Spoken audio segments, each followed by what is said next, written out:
여러분, 혹시 나는 왜 여기에 있는 걸까? 이런 생각 해보신 적 있나요? 아마 살면서 한 번쯤은 스스로에게 던져봤을 질문일 텐데요. 오늘은 바로 그 아주 근본적인 질문, 세상과 인간의 목적에 대한 한 가지 이야기를 한번 나눠볼까 해요. 네, 바로 이 질문이죠. 나는 왜 살지? 내 인생의 진짜 목적은 뭘까? 오늘 우리가 함께 살펴볼 이야기는요, 이 깊은 질문에 대해 정말 놀라운 관점을 하나 제시해 줍니다. 자, 그 답을 찾아 우리 함께 이야기의 가장 처음으로 시간 여행을 떠나볼까요? 모든 이야기엔 시작점이 있잖아요. 우리의 목적에 대한 이 이야기도 마찬가지입니다.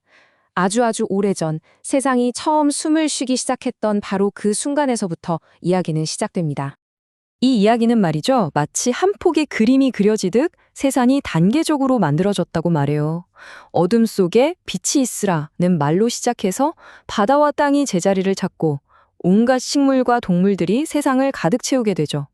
그리고 마침내 이 모든 창조의 하이라이트라고 할 수 있는 가장 특별한 존재가 등장합니다. 누굴까요? 네, 바로 우리, 인날이죠. 아니, 왜 인간이 그렇게 특별하다고 하는 걸까요? 바로 이 구절에 그 힌트가 숨어 있습니다. 우리는 그냥 우연히 생긴 존재가 아니라 하나님의 형상을 따라서, 그러니까 아주 특별한 계획과 목적을 가지고 만들어졌다는 선언인 셈이죠. 그럼 하나님의 형상이라는 게 도대체 무슨 뜻일까요? 이건 뭐 겉모습을 말하는 게 아니에요. 그게 아니라 하나님의 성품, 예를 들면 그분의 사랑이나 정의, 창의력, 그리고 무엇보다 중요한 관계를 맺는 그 능력을 우리 안에 담아내도록 창조되었다는 아주 깊은 의미를 가지고 있습니다. 그러니까 우리의 첫 번째 목적은 정말이지 너무나 아름다웠던 거예요.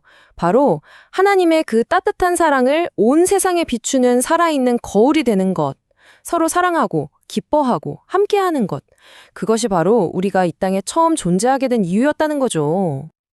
그런데 말이죠. 여기서 이야기가 한번 크게 방향을 틉니다.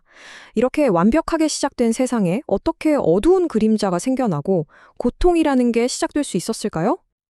네, 당연히 이런 질문이 나올 수밖에 없어요. 아니, 시작이 그렇게 좋았다면 지금 우리가 사는 세상은 왜 이렇게 아프고 힘든 일이 많은 걸까요? 불공평한 일도 너무 많고요. 정말 놀랍게도 그 문제의 시작은 다름 아닌 선물 때문이었다고 해요. 바로 선택할 자유라는 선물이죠. 한번 생각해 보세요. 누가 억지로 나를 사랑해 라고 강요하면 그게 진짜 사랑일까요? 아니잖아요. 그래서 하나님은 인간에게 진짜 사랑을 할 수 있도록 하나님을 사랑할 수도 있고 아니면 등 돌릴 수도 있는 진짜 자유의지를 주셨다는 겁니다. 그리고 인간은 그 자유를 가지고 다른 선택을 하고 말죠. 하나님이 아닌 자기 자신을 선택한 거예요. 바로 그 순간 모든 것이 어긋나기 시작했습니다. 하나님이 계획하셨던 사랑은 이기심으로, 평화는 다툼으로, 그리고 그토록 기뻤던 관계는 차가운 단절로 변해버린 겁니다. 하지만 이게 끝이 아니었어요. 정말 다행이죠? 이 깨져버린 세상에 다시 희망의 빛이 비추기 시작합니다. 이 어긋난 관계를 다시 회복하고 모든 것을 되돌리기 위한 새로운 시작점이 생기는데 그 중심에 예수라는 인물이 등장하는 거죠. 자, 그럼 이 큰 그림 안에서 바로 내 인생의 의미는 어디서 찾을 수 있을까요? 이제 초점을 우리 개인에게로 한번 옮겨와 보죠. 세상은 우리한테 계속 이야기하죠. 성공해야 한다, 돈 많이 벌어야 한다, 유명해져야 한다 하고요. 그런데 오늘 우리가 들여다보는 이야기는 전혀 다른 방향을 가리키고 있어요. 세상이 말하는 그런 것들이 아니라 하나님을 더 깊이 알아가고 진심으로 그분을 사랑하고 그분의 선한 뜻을 따라 살아가는 것. 야, 이 두 가지 삶의 방향이 정말 다르지 않나요? 이 구절이 인생 목적에 대한 첫 번째 실마리를 딱 던져주는데요. 그건 바로 사람의 본분을 다하는 삶이라는 거예요. 여기서 말하는 본분은 무슨 딱딱하고 무거운 의무라기보다는 우리를 만드신 분을 제대로 알고 그분의 지혜로운 길을 따라갈 때 우리가 가장 우리다워지고 충만해지는 상태를 말하는 거죠. 그리고 두 번째 핵심은 바로 우선순위에 있습니다. 이 구절은 마치 우리에게 이렇게 묻는 것 같아요. 당신 인생에서 가장 먼저, 가장 중요하게 생각하는 건 뭔가요? 다른 모든 것보다 하나님과의 관계를 가장 앞에 둘 때 신기하게도 인생의 다른 모든 조각들이 제자리를 찾아간다는 그런 약속이 담겨 있는 거죠. 하지만 이런 생각이 들 수 있어요. 알겠는데, 그래도 현실은 힘들잖아요. 맞아요. 그렇게 살아도 고난은 찾아오니까요. 그럼 그 고난은 도대체 뭘까요? 왜 있는 걸까요? 맞아요. 바로 이 질문. 우리를 무너뜨릴 것만 같은 그 고통 속에도 정말 어떤 목적이라는 게 있을 수 있을까요? 정말 놀랍게도 성경은 그렇다고 대답합니다. 이 구절은요, 정말 강력한 약속 중 하나인데 지금 당장은 이해할 수 없는 아픈 조각들일지라도 결국에는 이 모든 것들이 모여서 선한 그림을 만들어낼 거라는 거예요. 마치 퍼즐 조각처럼요. 아니, 고난이 어떻게 좋은 게 될 수 있냐고요?